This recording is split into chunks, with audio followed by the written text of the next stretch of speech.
Okay, we have an interesting new demo for you here using our API.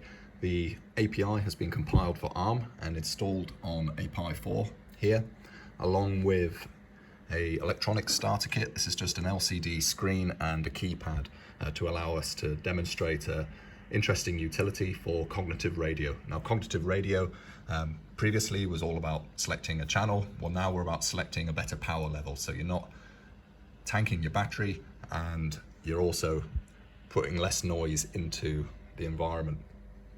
So at the top window here on the Pi, we have the API. So this API is local, there's no internet access. And down here we have a demo script.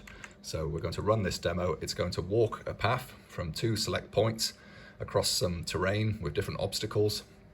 And as we go across the terrain, it will model the link each time. So you'll see the requests going through the API, and each time we're seeing the signal strength. Now, so far, this is pretty basic. We're just reporting the signal strength on the screen. But when I press A on this keypad here and hold down A, we're enabling auto power mode.